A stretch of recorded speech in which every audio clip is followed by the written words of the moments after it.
Nurul Islam Center for Higher Education, deemed to be university.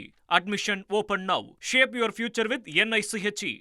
அமைச்சரவையில் பங்கேற்பதற்கு IUML கட்சிக்கு தமிழக வெற்றிக் கழகம் தரப்பில் அழைப்பு விடுக்கப்பட்டிருக்கிறது. இன்று காலை கூட இந்த செய்தியாளர்கள் சந்திப்பில் பேசுகையில் அமைச்சர் ஆதவர்ஜுனா குறிப்பிட்டிருந்தார்.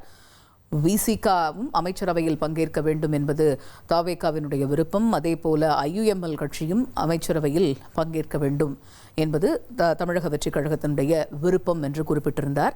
இந்த நிலையில் உயர்மட்ட குழுவை கூட்டி முடிவெடுப்போம் என்று IUML தரப்பில் தெரிவிக்கப்பட்டிருக்கிறது. இது பற்றிய கூடுதல் விவரங்களை எமது செய்தியாளர் ரமேஷ் விவரிக்க கேட்போம்.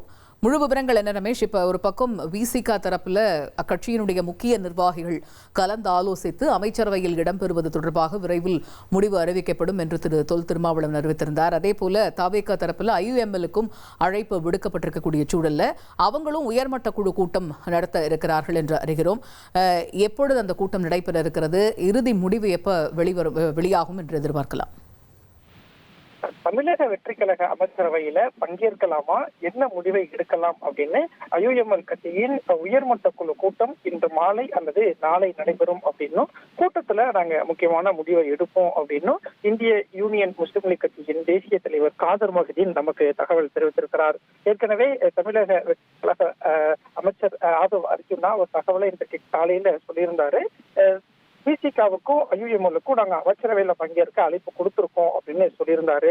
விசிகா தலைவர் திருமாவளவனை பொறுத்த வரைக்கும் இன்றைக்கு ஆலோசிச்சு ஒரு முடிவை எடுக்க போறாரு. விசிகா கிட்டத்தட்ட முடிவுல தான் இருக்கிறாங்க. மற்றொரு பக்கம் இந்திய யூனியன் முஸ்லிம் லீக் கட்சியினுடைய நிலைப்பாடு என்ன அப்படிங்கிற எதிர்பார்ப்பும் இருக்கு. இந்த நிலையில தான் காதர் மொஹிதீனை தொடர்பு கொண்டு நம்ம கேட்டப்போ அமைச்சரவையில பங்கேற்கணும் அப்படிங்கிற ஆஃபர் எங்களுக்கும் வந்திருக்கு. முதல்ல அழைப்பு கொடுத்ததுக்கு நாங்க நன்றியை தெரிவிச்சுக்கோம். நாங்க எந்தவித நிபந்தனையற்ற ஆதரவு தான் தமிழக வெற்றி கழகத்துக்கு கொடுத்திருந்தோம். நல்லாட்சி தொடரணும் அப்படிங்கிறது தான் எங்களுடைய நிலைப்பாடு. 5 வருடம் இந்த ஆட்சி தொடர வேண்டும் அப்படிங்கிறது எங்களுடைய நிலைப்பாடு. மற்றொரு பக்கம் அமைச்சரவையில பங்கேற்கணும் அப்படிங்கிற ஒரு ஆஃபரும் வந்திருக்கிறதுனால இன்றைக்கு மாலையோ அல்லது நாளைக்கு காலையிலேயோ நாங்க உயர்மட்ட குழுவை கூட்டி கட்சியின் நிர்வாகிகள் என்ன தகவலை சொல்றாங்களோ, பெரும்பான்மையான நிலைப்பாடு என்னவா இருக்கோ அதன் அடிப்படையில அமைச்சரவையில பங்கேற்கலாமா வேண்டாமா அப்படிங்கிற ஒரு முடிவை எடுப்போம் அப்படின்னு காதர் மொஹிதீன் தகவல் தெரிவிச்சிருக்கிறாரு. விவரங்களுக்கு நன்றி Ramesh.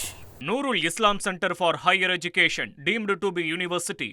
Admission open now. Shape your future with NICHE.